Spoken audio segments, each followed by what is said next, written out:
Merci pour vos deux questions. Sur la question de la participation d'Israël, je voudrais préciser que nous sommes dans le cadre d'une conférence des Nations Unies sur les changements climatiques. Et c'est une rencontre multilatérale qui réunit toutes les parties. Toutes les réunions à travers le monde des Nations Unies, les Nations Unies accueillent tous les membres des Nations Unies. Le changement climatique est un combat planétaire, c'est un combat qui concerne l'ensemble de l'humanité, c'est un combat dans lequel s'engagent tous les gouvernements. Et la lutte contre le changement climatique est une œuvre qui nécessite l'engagement de tout le monde. Je tiens à rappeler aussi que la Palestine est présente et le Maroc a défendu, a porté à bras-le-corps l'entrée de la Palestine en tant que membre observateur au sein des Nations Unies.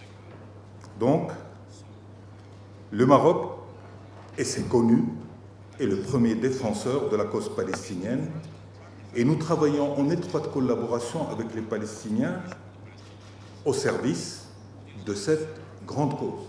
La cause palestinienne est une cause portée par les Marocains et nous le savons.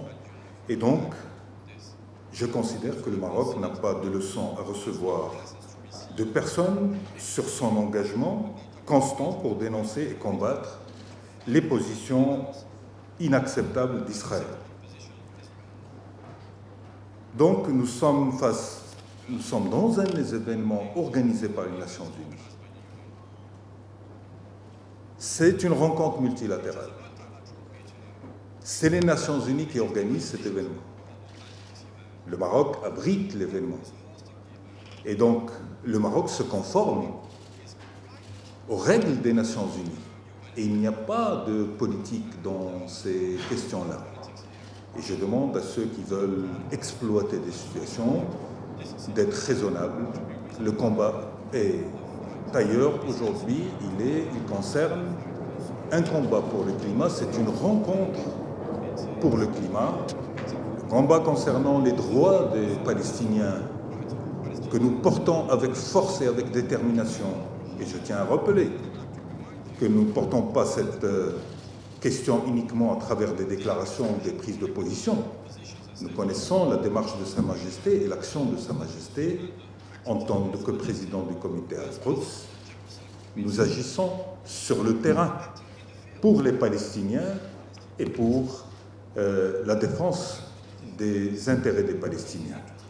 Donc, c'est ça la réponse que j'apporte. Il ne faut pas confondre, il ne faut pas faire de l'exploitation politicienne.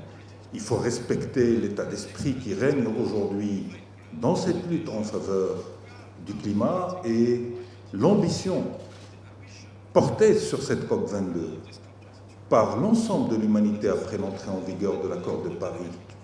Je pense que le minimum de déontologie professionnelle exige de ne pas créer des confusions, sachant que le Maroc reste et restera toujours le premier défenseur de la cause palestinienne et nous porterons toujours avec force les revendications du peuple palestinien pour un État indépendant et pour la résolution de ce problème d'une bonne fois pour toutes.